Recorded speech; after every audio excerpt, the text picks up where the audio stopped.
Good morning, Muscatine. Welcome to the Muscatine Today Show. We're here at Hy-Vee, as we are every morning, bringing you the best of what Muscatine's got to offer. First, of course, I want to say thank you to our sponsors, Bear of Muscatine, Muscatine County Fair, who was here yesterday. Kelsey was here. Don't forget to go get your tickets for the Monster Truck Wars. I forget exactly what it's called, but it's coming up this weekend. Looks awesome.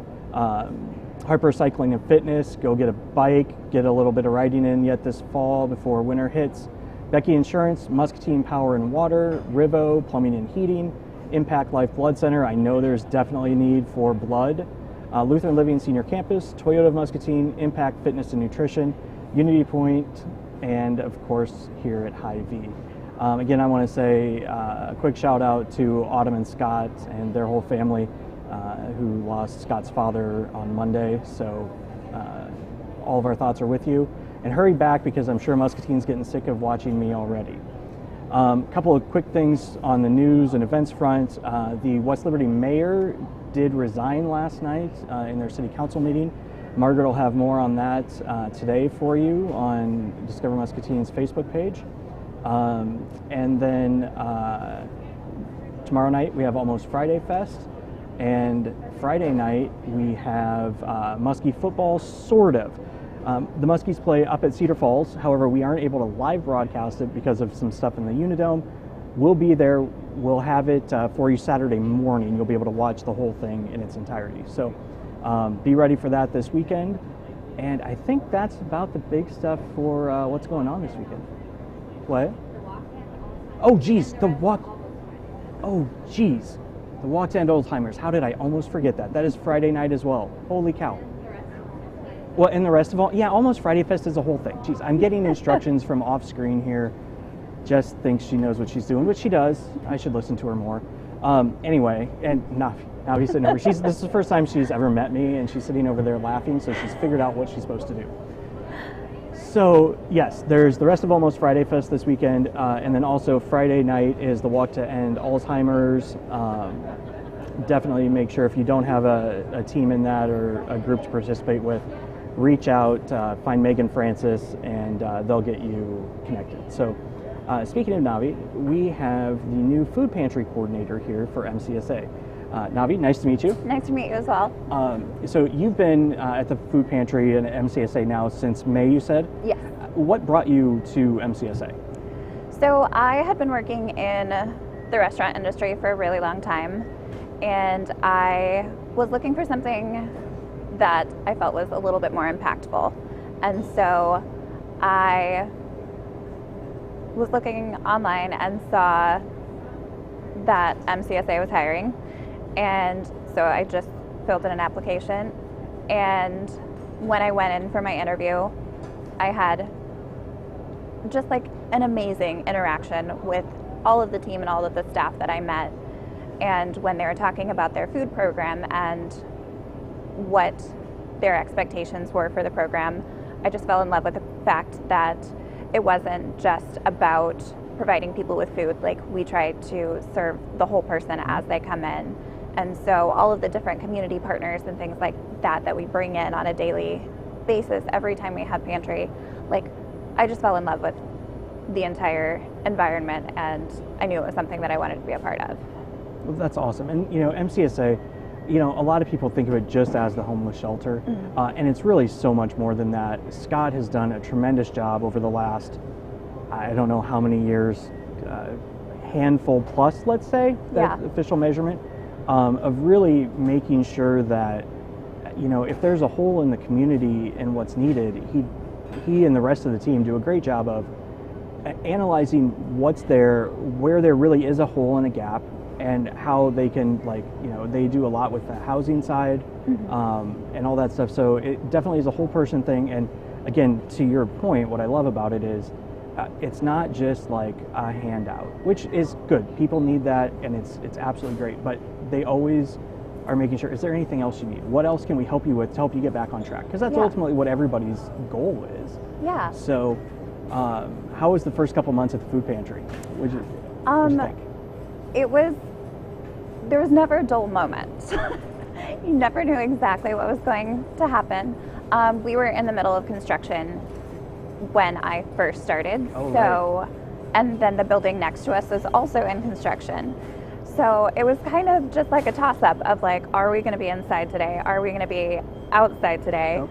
But like, there was never a question of like, are we doing this? Like, we knew that there was a need that needed to be met. And so the whole team would collectively work together to make sure that we were able to do whatever we needed to do. Well, and that's awesome because like, and you mentioned the Stanley Foundation building, and you know, they've done a great job over there taking the old library building and making it oh man, Jen and Keith are going to kill me because I can't remember what it's called, a living building. Oh man, is it living building? Yes. Is that, I wanted to say something else. Oh my goodness, I can't believe I just blanked on that. But one of the neat things, because we got to tour it, is in order to provide the solar that it needed to hit all the standards, they actually partnered with you guys at MCSA, and there's now this, like, I'm going to call it an awning. It's significantly more than an awning, but that actually kind of goes over the alley in between the two buildings. It's got solar on it, but it also doubles as, because that's like the main door you guys use for the food pantry, so it also doubles as like a rain shelter and stuff to help get things in and out, which I think is a great job of two organizations in Muscatine who have completely different missions. Yet they're right next to each other, and you guys all pulled together tremendously. So food pantry, there's always a need, we know that. What does it look like right now? Like, are you seeing more people come in? How's the food supply? What's it look like? Yeah, absolutely. So we have seen an increase and almost double the number of clients we're seeing on a weekly basis. So at this time last year, we were seeing maybe around 140 households coming in. Okay. So far for the month of September, we've seen just over 500 households. Wow. And that's not counting the individuals in the households. That's just the number of households that are coming in. Do you have any idea, is that like a fairly recent uptick? Yes. So I would say over the past 3 months, we've definitely seen a steady increase, and it continues to increase. Do you guys have any idea what that's coming from? Is there any one thing, do you think? Or I think that our awareness is definitely increasing in the community. For a brief period of time, like, our pantry was shut down due to construction and stuff like that. And so I do think we're having a lot of people coming back in. And I do think that just the need in the community is increasing.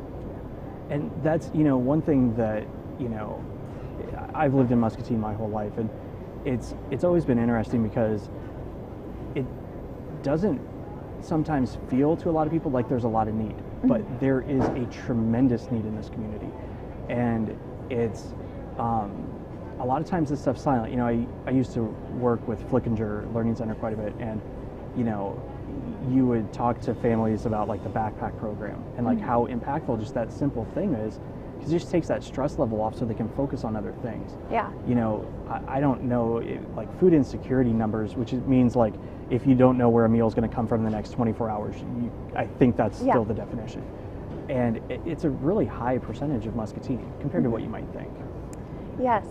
So we've definitely, I think we've also seen an increase since this school program was providing lunches. Right.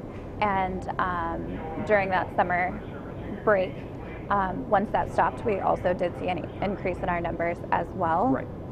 Kids are going back to school and things like that, which is helpful, because they do know where that meal is coming from.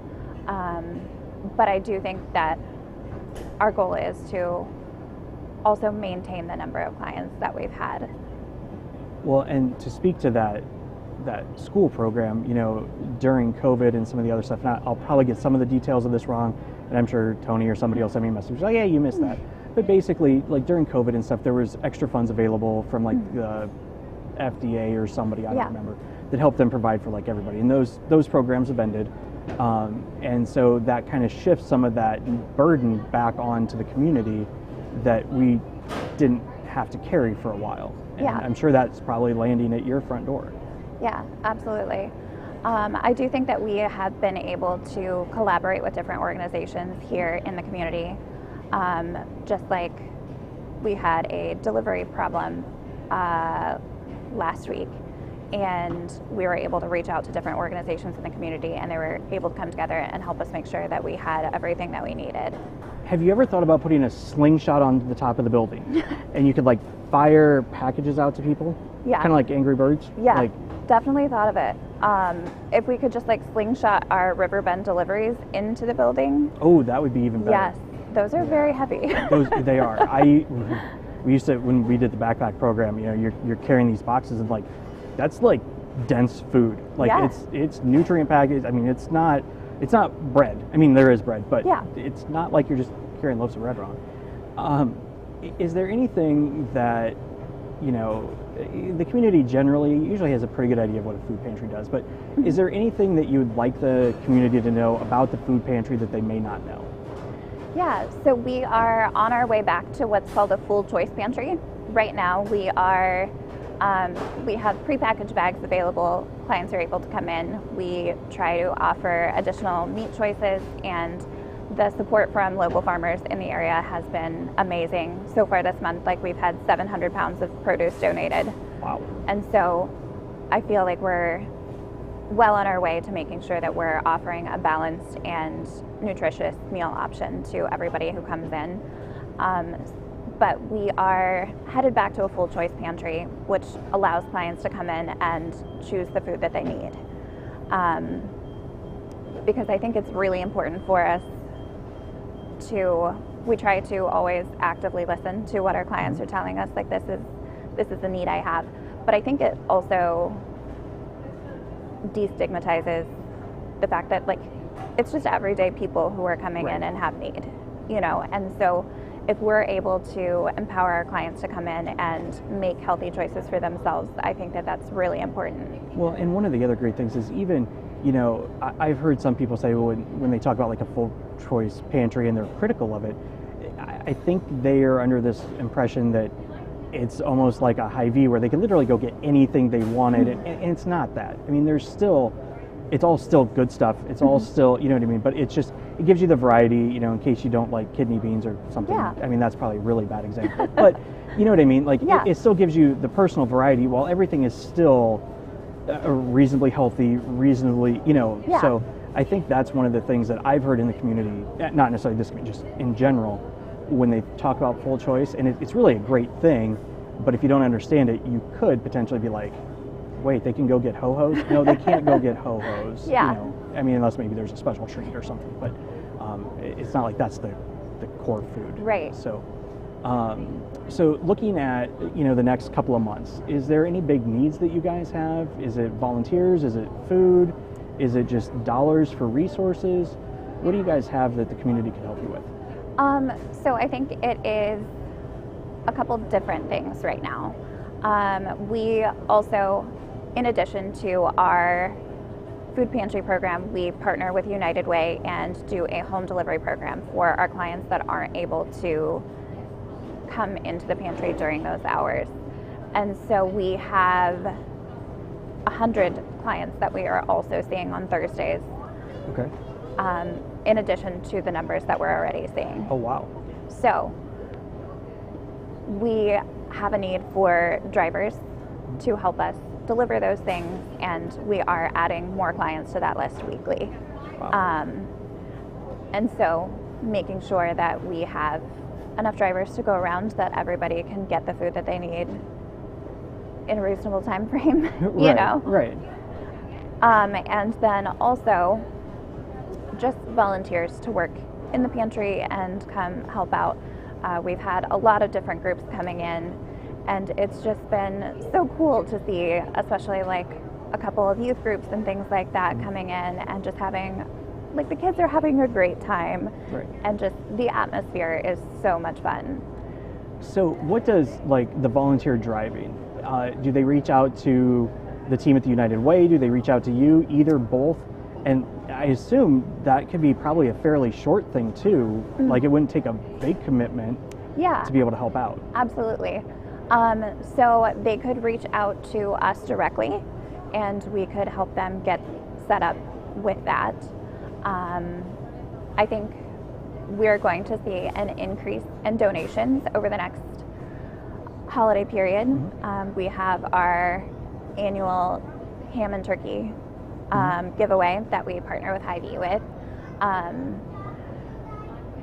But the more donations that we get in, the more funding we have to spend through Riverbend and get things that we maybe might not necessarily get donated, like milk and cheese and eggs and all of these things. So one thing, you know, as we started the Flick at Your Backpack program way back when, you know, Riverbend is a tremendous resource for food pantries, and it's part of the whole food network. So like nationwide, there's like essentially the food banks are kind of like the warehouses for food pantries, is essentially what it works out to. Yeah. And, you know, for the longest time in the community, we didn't have a big partnership with Riverbend, you know, going back 15 years ago.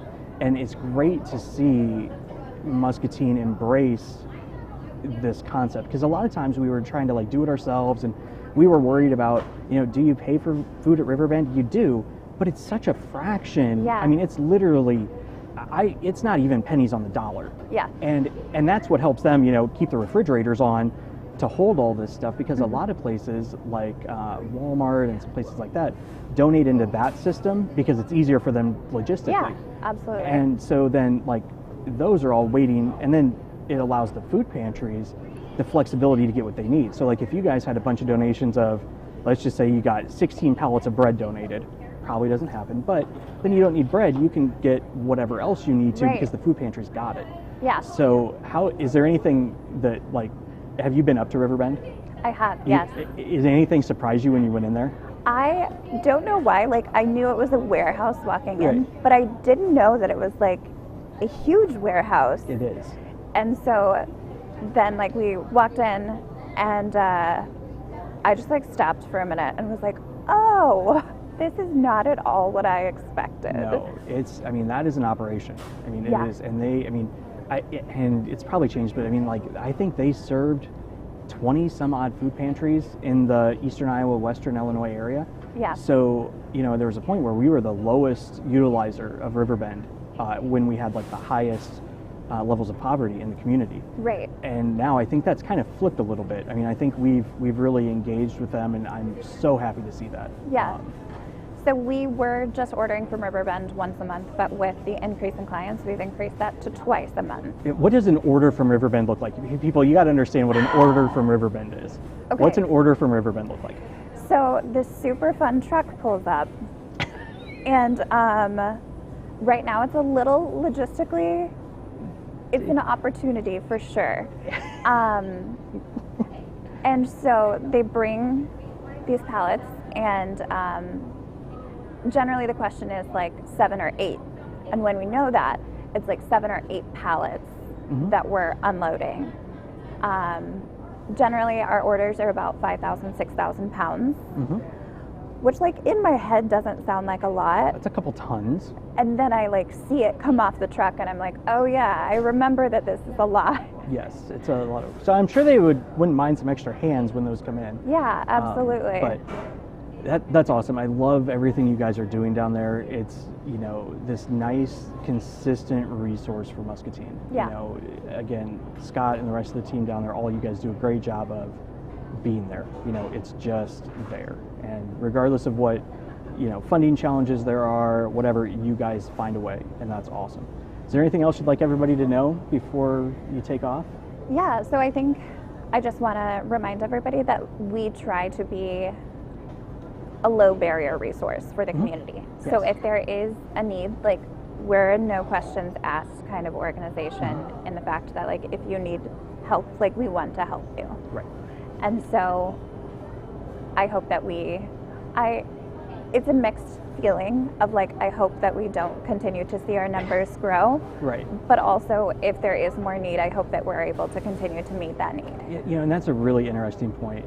You know, the concept of like people just coming in to get free food to take advantage of the system, just doesn't happen. I mean, it's probably a small percent. There, of course, there's always, but they have done studies that looked at it, and yeah. I think their studies are less than 1%. It is. It's ridiculous. It's what people talk about all the time. Mm-hmm. It's talking points of, people just want free stuff, this, that, and the other. But it's not that, because you think about it. If you're in a position where you need help, it's a challenge to go ask for help for most people. I know it would be for me, because you don't want to admit that you need help. So chances are, if they've made that step to say they need help, they need help. Yeah, and absolutely. Why at the immediate moment, there's a lot of people that have, like, maybe they missed a paycheck because they were sick and it's this short-term thing. Mm-hmm. And you know what? It happens to everybody. Right. And so that's fine. Great. Swing down, get some help for a couple of weeks, whatever it is. And then, you guys do a great job. Like if it's, more of a long-term thing, what can we do to help you? What other resources can we find you to help you get you back on your feet? And that's, if people are coming to those, they need help. Yeah, so absolutely. That's a great point. Absolutely. Anything else? We also have a lot of community partners who are also there every week. On Thursdays, we have Community Health come out. Mm-hmm. We have somebody from Robert Young there every week. We have different partners like Aetna and SafeLink and like all of these different community partners. So like I want to reiterate the fact that like we don't just do food. Right. Yep. We do a lot of different things, and so we try to make sure that we're helping the whole person as they come in. And so yeah. That's awesome. Well, you guys do a great job. Thank you for everything you do. Everybody remember, if you want to go help out, call down to MCSA, drop them an email. You can help do some delivery. You can help unload some trucks. I'm sure maybe we should get like the football team out there or something. Right? They would do a great job. Hawkins, what do you think? Hawkins? Not that you guys aren't busy or anything at the moment, but great opportunities there. Call down, even if you just want to learn about it. They'll be more than happy to go down, show you what's going on and how you might be able to help. So Muscatine, that's your job for today. Find a way to help out MCSA. So thank you all for tuning in, and we will see you again soon. We've all been through a lot together, and along the way you'll find out who really cares for you and who you can trust. Because there's a lot of stuff that happens in life, like those days when the amazing happens, or those days that are really, really hard. That's why you need someone like Unity Point Health. Because when it comes to your health, you gotta have someone you can trust. Unity Point Health. Know how much